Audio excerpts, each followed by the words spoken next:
মাত্ৰ 4 দিন মনত ৰাখক 1 মে কিয়নো 1 মেৰ পুৱাৰ পৰাই ৰেচন কাৰ্ডৰ হিতাধিকাৰীসকলে লাভ কৰিব বিনামূলীয়া ৰেচন নতুন হিতাধিকাৰীয়ে 7টা নতুন কাম কৰিব লাগিব আৰু এই কাম আৰু নতুন নিয়মৰ মাজেৰে বিনামূলীয়া ৰেচন লাভ কৰিবলৈ সক্ষম হ'ব হিতাধিকাৰীসকলে কি নিয়ম আছে লৈ আহিছো তাৰ সবিশেষ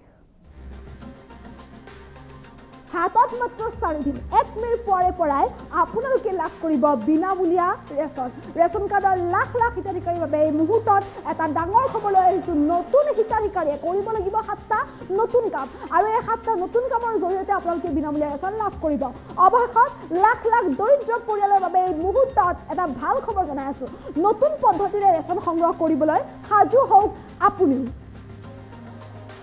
দৰিদ্ৰ পৰিয়ালৰ বাবে কোনো কাৰণতে আপোচ নকৰে চৰকাৰে প্ৰতিটো দৰিদ্ৰ পৰিয়ালে বিনামূলীয়া ৰেচন লাভ কৰিবলৈ সক্ষম হ'ব 1 মেৰ পৰা 10 মেলৈ লাখ লাখ হিতাধিকাৰীয়ে লাভ কৰিব বিনামূলীয়া ৰেচন নতুনকৈ কাৰ্ড পোৱা হিতাধিকাৰীসকলেও এই ৰেচনৰ সামগ্ৰী লাভ কৰিবলৈ সক্ষম হ'ব ৰেচনৰ সামগ্ৰীক লৈ কোনো দোকানীয়ে কৰিব নোৱাৰিব খেলিমেলি কৰিলে কিন্তু বিপদত পৰিব লাগিব ৰেচনৰ দোকানী 1 গ্ৰামো দৰিদ্ৰক চাউল কমকৈ দিব নোৱাৰিব 1 গ্ৰাম চাউল কমকৈ দিলে ৰেচনৰ দোকানী যাব লাগিব জেললৈ দৰিদ্ৰ পৰিয়ালে এটা অভিযোগ দিলেই জেললৈ যাব লাগিব ৰেচনৰ দোকানী আপোনাৰ এটা মাত্ৰ অভিযোগ আৰু এটা অভিযোগৰ ভিত্তিত ব্যৱস্থা গ্ৰহণ কৰিব চৰকাৰে চাউল কমকৈ দিলে কোনো কাৰণতে গ্ৰহণ নকৰিব চাউল মনত ৰাখিব ৰেচনৰ চাউল সংগ্ৰহ কৰা সময়ত দিব লাগিব ফিংগাৰপ্ৰিণ্ট প্ৰতিগৰাকী ৰেচনৰ হিতাধিকাৰীয়ে ফিংগাৰপ্ৰিণ্ট দিয়াটো বাধ্যতামূলক ফিংগাৰপ্ৰিণ্ট দিহে আপোনালোকে সংগ্ৰহ কৰিব লাগিব ৰচিদ প্ৰথমে ফিংগাৰপ্ৰিণ্ট দিয়ক আৰু তাৰ পিছত সংগ্ৰহ কৰক ৰচিদ ইপিএছ মেচিনৰ দ্বাৰা দিয়া যিখন ৰচিদ আছে সেই ৰচিদখন ল'ব লাগিব প্ৰতিগৰাকী হিতাধিকাৰীয়ে 10 তাৰিখলৈকে দিন যোৱাকৈ ৰেচনৰ দোকান খোলা ৰাখিব লাগিব যাতে দিনটোৰ যিকোনো এটা সময়ত গৈ ৰেচন সংগ্ৰহ কৰিব পাৰে হিতাধিকাৰীয়ে ৰেচন কাৰ্ডৰ লাখ লাখ হিতাধিকাৰীৰ বাবে এই মুহূৰ্তত এটা ডাঙৰ খবৰ জনাই আছো আপুনি যদি এতিয়ালৈ আপুনি সাজু হোৱা নাই সাজু হওক আপোনাৰ ৰেচন কাৰ্ডখন আপুনি সাজু কৰক আধাৰ কাৰ্ডখন আপুনি সাজু কৰক কিয়নো 1 মে তাৰিখটো মনত ৰাখক এই 1 মে পৰাৰ লগে লগে 1 মে পুৱাৰ পৰাই আপোনালোকে বিনামূলীয়া ৰেচন লাভ কৰিবলৈ সক্ষম হ'ব 1 মেৰ পৰা 10 মেলৈ চলিব অন্ন সেৱা দিন প্ৰতি মাহৰ 1 তাৰিখৰ পৰা 10 তাৰিখলৈকে অন্ন সেৱা দিন চলা হয় আৰু প্ৰতি মাহৰ 1ৰ পৰা 10 তাৰিখলৈকে প্ৰতিগৰাকী ৰেচন কাৰ্ডৰ হিতাধিকাৰীয়ে লাভ কৰে বিনামূলীয়া চাউল গতিকে আপুনিও 1ৰ পৰা 10 তাৰিখৰ এই সময়ছোৱাৰ ভিতৰত বিনামূলীয়া চাউল ৰেচন সংগ্ৰহ কৰাটো বাধ্যতামূলক গতিকে প্ৰতিগৰাকী ৰেচন কাৰ্ডৰ হিতাধিকাৰীয়ে এই 1ৰ পৰা 10 তাৰিখৰ ভিতৰত সংগ্ৰহ কৰিব লাগিব বিনামূলীয়া চাউল এই ৰেচন কাৰ্ডৰ হিতাধিকাৰীসকলে অন্ত্যোদয় অন্ন যোজনাৰ অধীনত 35 কিলোকৈ বিনামূলীয়া চাউল লাভ কৰে আৰু প্ৰতিটো অগ্ৰাধিকাৰপ্ৰাপ্ত পৰিয়ালৰ সদস্যই লাভ কৰে 5 কেজিকৈ চাউল গতিকে এই চাউল আপোনালোকে সংগ্ৰহ কৰিব লাগিব মনত ৰাখিব 1 গ্ৰাম চাউলো আপুনি কমকৈ নল'ব যদিহে আপোনাক 1 গ্ৰাম চাউলো কমকৈ দিছে আপুনি লগে লগে অভিযোগ দিয়ক আপোনালোকৰ বাবে হেল্পলাইন নম্বৰ মুকলি কৰা হৈছে এতিয়াই আপুনি ফোন উঠাওক আৰু লগে লগে ফোন কৰি অভিযোগ দিয়ক আপোনাৰ এটা অভিযোগৰ ভিত্তিত ৰেচনৰ দোকানী যাব লাগিব জেললৈ কোনো কাৰণতে ৰেচনৰ দোকানীক ৰেহাই দিয়া নহ'ব গতিকে 1967 যিটো নম্বৰ আছে সেই 1967 নম্বৰটো আপুনি নোট কৰি ৰাখক আৰু সেই টল ফ্ৰী নম্বৰটোত আপুনি লগে লগে ফোন কৰক আৰু ফোন কৰি অভিযোগ দিয়ক 1 গ্ৰাম চাউল দিলেও কিন্তু আপুনি 1 গ্ৰাম চাউল কমকৈ নল'ব কমকৈ চাউল দিলেই লগে লগে অভিযোগ দিয়ক বা ৰেচনৰ দোকানীয়ে দুৰ্নীতি কৰিলে লগে লগে আপুনি দিয়ক অভিযোগ ইয়াৰ সমান্তৰালকৈ ৰেচন কাৰ্ডৰ যিসকল হিতাধিকাৰী আছে ৰেচন কাৰ্ডৰ হিতাধিকাৰীসকলে 1ৰ পৰা 10 তাৰিখলৈ এই সময়ছোৱা মনত ৰাখিব 10 তাৰিখ পাৰ হ'লে কিন্তু আপুনি বিনামূলীয়া ৰেচন নাপাব গতিকে 1ৰ পৰা 10 তাৰিখৰ ভিতৰতে আপোনালোকে বিনামূলীয়া ৰেচন সংগ্ৰহ কৰাটো বাধ্যতামূলক 1ৰ পৰা 10 তাৰিখৰ ভিতৰত প্ৰতিগৰাকী ৰেচন কাৰ্ডৰ 9 পুৰণি হিতাধিকাৰীয়ে বিনামূলীয়া চাউল সংগ্ৰহ কৰিব লাগিব চাউল সংগ্ৰহ কৰাৰ সময়ত আপুনি ফিংগাৰপ্ৰিণ্ট দিব নাপাহৰিব প্ৰতিগৰাকী হিতাধিকাৰীয়ে ফিংগাৰপ্ৰিণ্ট দিয়াটো বাধ্যতামূলক গতিকে আপুনি ফিংগাৰপ্ৰিণ্ট দিব লাগিব আৰু ফিংগাৰপ্ৰিণ্ট দিয়াৰ পাছতহে আপোনালোকে সংগ্ৰহ কৰিব লাগিব বিনামূলীয়া ৰেচন কেৱল মনত ৰাখিব চাউল সংগ্ৰহ কৰাৰ সময়ছোৱাত যিখন ইপিএছ মেচিন চিষ্টেমৰ ৰচিদ আছে সেই ইপিএছ মেচিন চিষ্টেমৰ ৰচিদখন কিন্তু আপুনি ল'বলৈ নাপাহৰিব কিয়নো সেই ৰচিদখন আপোনাক পিছলৈ প্ৰয়োজনীয় হ'ব পাৰে গতিকে এই ইপিএছ মেচিন চিষ্টেমৰ ৰচিদখন ল'ব লাগিব প্ৰতিগৰাকী হিতাধিকাৰীয়ে লগতে ৰেচন কাৰ্ডৰ দোকানীসকলৰ বাবেও আছে কেইবাটাও নিয়ম ৰেচনৰ দোকানীসকলে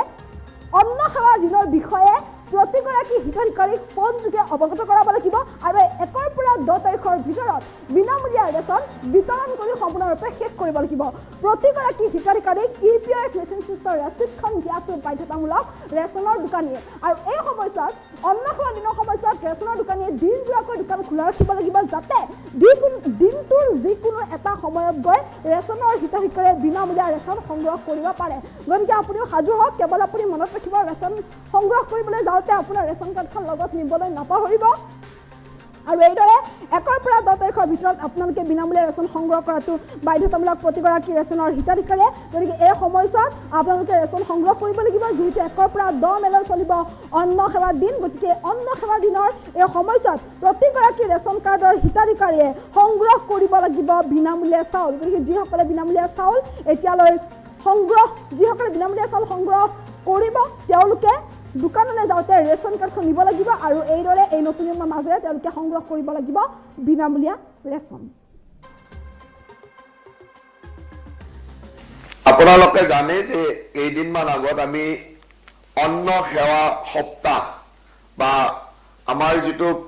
পাব্লিক ডিষ্ট্ৰিবিউচন সিস্টেমত আমাৰ NFSA national food security actor অধীনত যি চাউল বিতৰণ হৈছিল তাৰ কাৰণে আমি এটা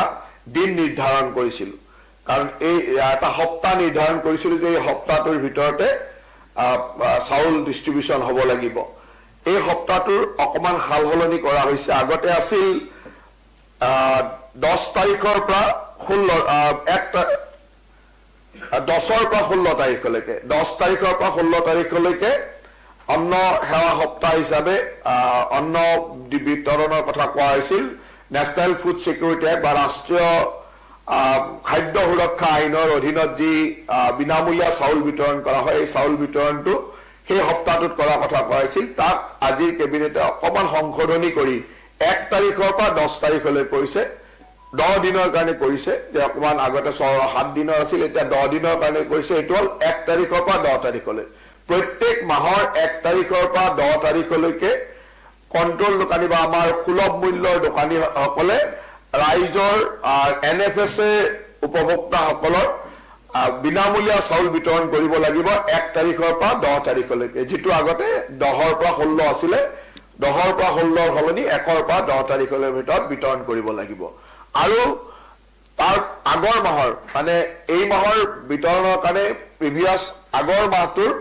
20ৰ পৰা 30 তাৰিখৰ ভিতৰত অনুমোদন কৰা FCR পৰা লিফটিং কৰা এই কামখিনি কৰিব লাগিব তাৰে 20 তাৰিখৰ পৰা 30 তাৰিখৰ ভিতৰত তেওঁলোকৰ স্যাংচন অনুমোদন লোৱা তাৰ পৰা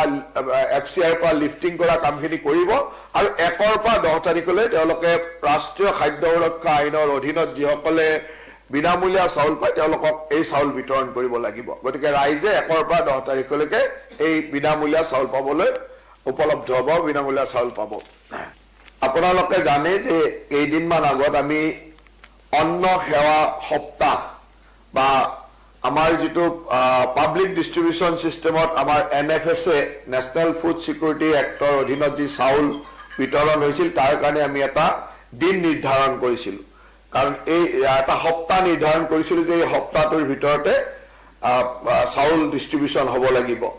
এই সপ্তাহটোৰ অকমান হালহলনি কৰা হৈছে আগতে আছিল 10 তাৰিখৰ পৰা 10ৰ পৰা 16 তাৰিখলৈকে 10 তাৰিখৰ পৰা 16 তাৰিখলৈকে অন্ন সেৱা সপ্তাহ হিচাপে অন্ন বিতৰণৰ কথা কোৱা হৈছিল নেশ্যনেল ফুড সিকিউৰিটি এক্ট বা ৰাষ্ট্ৰীয় খাদ্য সুৰক্ষা আইনৰ অধীনত যি বিনামূলীয়া চাউল বিতৰণ কৰা হয় এই চাউল বিতৰণটো সেই সপ্তাহটোত কৰা কথা কোৱা হৈছিল তাক আজিৰ কেবিনেটে অকমান সংশোধনী কৰি 1 তাৰিখৰ পৰা 10 তাৰিখলৈ কৰিছে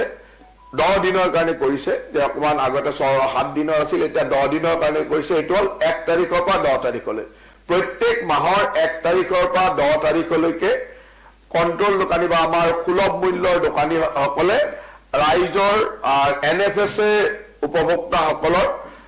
বিনামূলীয়া চাউল বিতৰণ কৰিব লাগিব 1 তাৰিখৰ পৰা 10 তাৰিখলৈকে যেটো আগতে 10ৰ পৰা 16 আছিল 10ৰ পৰা 16 হলনি 1ৰ পৰা 10 তাৰিখলৈ ভিতৰত বিতৰণ কৰিব লাগিব আৰু তাৰ আগৰ মাহৰ মানে এই মাহৰ বিতৰণৰ কাৰণে প্ৰিভিয়াস আগৰ মাহটোৰ 20ৰ পৰা 30 তাৰিখৰ ভিতৰত অনুমোদন কৰা FCR পৰা লিফটিং কৰা এই কামখিনি কৰিব লাগিব তাৰে 20 তাৰিখৰ পৰা 30 তাৰিখৰ ভিতৰত তেওঁলোকৰ স্যাংচন অনুমোদন লোৱা তাৰ পৰা FCIৰ পৰা লিফটিং কৰা কামখিনি কৰিব আৰু 1ৰ পৰা 10 তাৰিখলৈ তেওঁলোকে ৰাষ্ট্ৰীয় খাদ্য সুৰক্ষা আইনৰ অধীনত যিসকলে বিনামূলীয়া চাউল পায় তেওঁলোকক এই চাউল বিতৰণ কৰিব লাগিব গতিকে ৰাইজে 1ৰ পৰা 10 তাৰিখলৈকে এই বিনামূলীয়া চাউল পাবলৈ উপলব্ধ হ'ব বিনামূলীয়া চাউল পাব আপোনালোকে জানে যে কেইদিনমান আগত আমি অন্ন সেৱা সপ্তাহ বা আমাৰ যেটো পাব্লিক ডিস্ট্ৰিবিউশন সিস্টেমত আমাৰ NFSA national food security actor অধীনত যি চাউল বিতৰণ হৈছিল তাৰ কাৰণে আমি এটা দিন নিৰ্ধাৰণ কৰিছিল কাৰণ এই এটা সপ্তাহ নিৰ্ধাৰণ কৰিছিল যে এই সপ্তাহটোৰ ভিতৰতে চাউল ডিস্ট্ৰিবিউশন হ'ব লাগিব এই সপ্তাহটোৰ অকমান হালহলনি কৰা হৈছে আগতে আছিল 10 তাৰিখৰ পৰা 10ৰ পৰা 16 তাৰিখলৈকে 10 তাৰিখ